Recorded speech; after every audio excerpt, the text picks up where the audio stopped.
Hey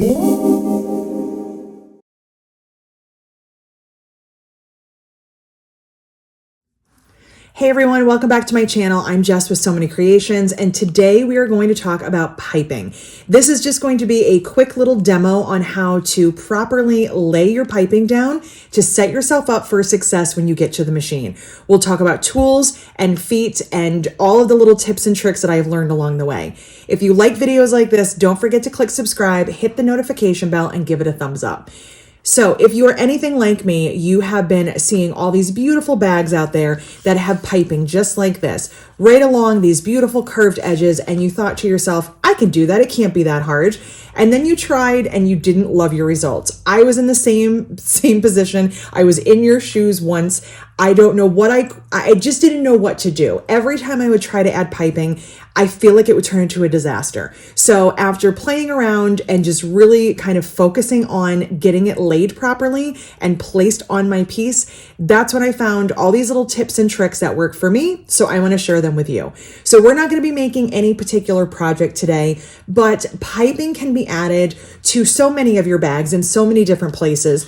Well, where you're going to see it the most is on a bag that usually has some curves and has a gusset. It just tends to work the best there. I'm not saying you can't use it anywhere else, but that tends to be the best place for it. So I have a little demo here just to show you. This is obviously not how it would look in a finished bag because there's no gusset. But what I did on here is what I'm going to show you on this piece right here, this little demo. So I'm going to be talking today about cork piping, and the biggest difference that I have found between a cork or a vinyl piping versus a cotton piping is that cotton usually has inside a cotton cording. So I feel like if you hit that with your needle, not such a big deal because it's thin and flexible and squishy, where what is inside of this is actually plastic. So we might be able to sew over it, but we probably don't want to do that. So we're going to talk specifically about this cork piping. I do have this on the website in several colors, and I have been working on a new pattern where I'm also going to include it as an option to add to the pattern, and I'm really excited about that. So what I did here is I just cut a simple little rectangle. It's not even any specific size. It has holes in it because I was using it for something else. So just pretend that's not there. I cut some curved corners because that I think is one of the hardest spots to get right. But once you see these little tricks, I think you'll be okay. Other than that, you're going to want your tape. This is going to be really important. Sometimes I use quarter. Today I'm using eighth because it was the closest.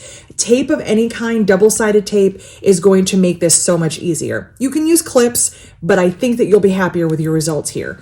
You'll want some scissors. I also have my seam ripper. And I have my feet here. I'm not going to talk specifically about the feet just yet, but once I get this placed, we'll talk about how I use these. It depends on the project, but I love this. This is a piping foot. So this is specifically made to sit on the piping. The needle position is nice and close on the edge right here, so it sews really nicely. My beef with this foot, and I talked about this in another video, is that for me it's backwards. I want my piping on the other side and my needle on the right. So that is my only dilemma with this foot, but we'll talk about that a little bit later. I also will use most of the time my cording feet.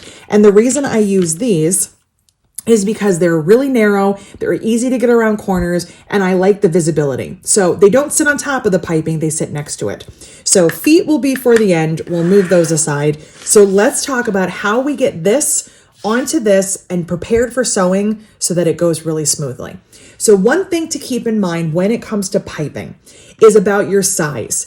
And the size, there's two things to think about. You have the size of the piping. That can affect the piping foot you're using. So I said we weren't talking about feet, but we will for just a second. This is a 1/4 inch piping foot. This has nothing to do with seam allowance. It has to do with the size of the piping. And this one sits really nicely. If you get a larger size, let's say a 3/8, it's not going to sit on here as well. This piping is on the thinner side. The flange is the other thing to keep in mind, and the flange is this right here. So from your stitching line to your edge, this measures 3/8. Now, what that means is if I add this as is to this piece, my seam allowance for my project will need to meet that flange width. It will need to be 3/8. I typically sew with 1/4 inch. That is what's written into my patterns. So I'm going to show you a little trick that I do to make this the size that I want it to be so that my other pieces fit well. You can do whichever you like. If you already do 3/8, you're good to go. And you can just alter your pattern if you want to. So when it comes to adding it on to the piece here, what I have found is the best is to use my tape. And I'm also going to do a little trimming on my corners. But first, where we need to start is up here. We don't want the piping to go all the way up on the edge. We don't want it coming off the edge. In this sample, yes, it did because it was just kind of a demo. But what we want is to work it into the seam allowance so it kind of disappears later. And what you're going to do for that is actually remove some of the cording that's inside. So the first thing that I do is I just kind of lay this down very roughly to get a feel of the size that I want. So I'm going to trim right to here. I've trimmed basically the perimeter of my piece, even though I'm not going to be using all of it. It just is a good starting point. Now what I'm going to do is with my seam ripper, I'm going to take some of these stitches out. And the reason is I want to remove some of the plastic cording that's inside. So there it is. This is actually plastic. I'm going to take a couple inches, maybe 1.5 to 2 inches out. And I'm going to do the same thing on the other end, but I may have to adjust this as I get it to the bag, and that's totally fine. So I'm just going to go in here with my seam ripper. And if you're working with cotton, you can do the same exact thing. If you're making your own piping, you can adjust it as needed. This is pre-made piping because I don't have time to make all that. So I'm taking a little extra out of this one because I know that I'm going to have to do some adjustments. Now, at the machine, I will usually stitch that closed. For today, I'm just going to skip it because it's not the most crucial point. So now that I have that done, I'm going to take my tape and I'm going to lay my tape all the way around the edge where the piping is going. All the way up to the top, doesn't matter.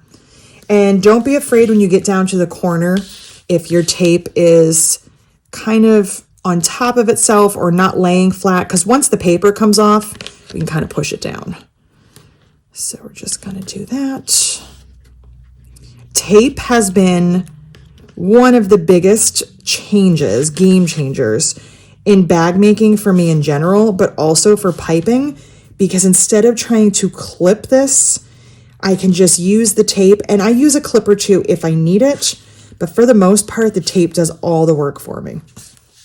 All right, make sure that's nice and pushed down. The corners look a little sloppy. It's okay, it does not matter. And now I'm gonna take off the paper.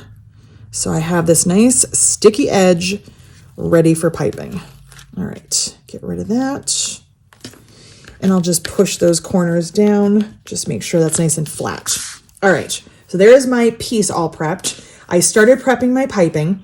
So what we're gonna do here, I try to come down about 1 inch or so. I want to not go all the way up to the top, even though I've removed some of that piping or the cording that's inside. So I wanna come down about 1 inch on either side. I find that that's a good place for me. And what I wanna do is first I wanna trim this thread. I want this softened edge now.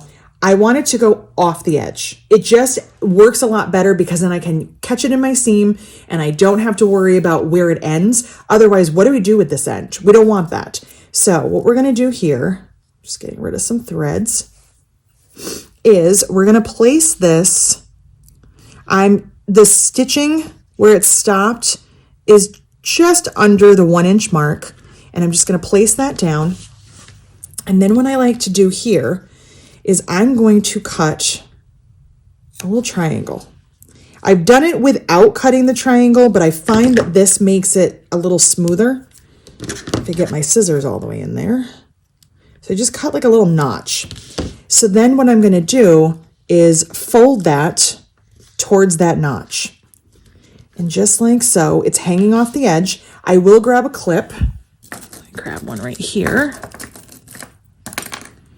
And I'm just going to clip that in place. My seam is going to run right over that. So that will be trimmed and it will be beautiful when it's all done. I'm stuck to my bag. This will be in the seam allowance. So now I'll have this nice little bit right here that just kind of trails off.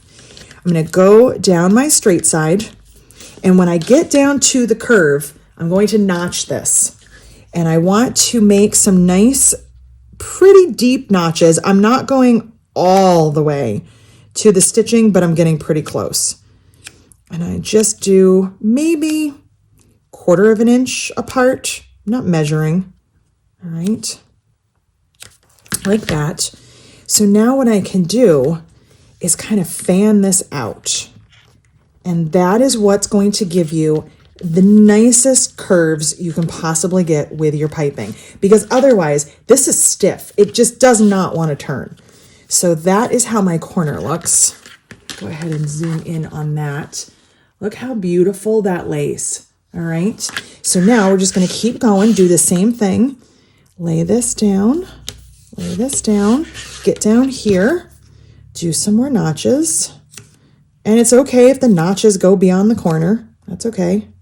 This all goes into the seam because ideally when this is sewn, the only thing that we want to see is the actual rounded part of the piping. We don't want to see the flange. So I'm just kind of moving this and I'll spread that out. It's just fanning it around the corner, just like that. All right, make sure that you're not pulling it too tight, that everything is like, it's curling a little bit, but make sure that you're not pulling so tight that anything is bowed over. We want this to be flat. All right, and I feel like that is a thick notch. Let's trim it in half. There we go. Now the tape is going to do its job, but it's not going to hold it forever. So if you need some clips, that's fine. If you need a little extra reinforcement, you can even staple it.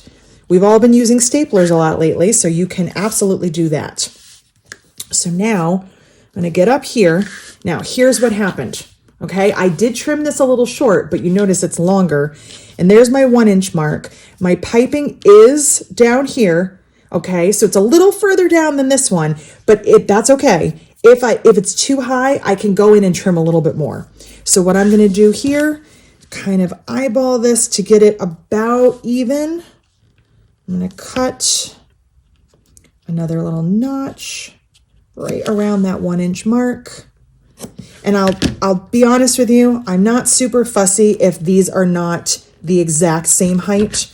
Close enough will work. I don't think it's going to make you crazy if your sides are not 100% even. If it will, I'm sorry. This is one of those things that I can let go because I'm usually just mesmerized by the piping that I just put on. And again, we're going to kind of drag that off the edge, add a clip, and we're good to go. So now it's time to sew.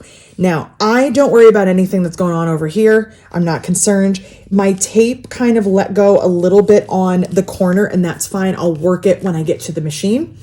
But what I want to do is before I add my gusset or the other piece of my bag and I add this part in, what I want to do is baste this down.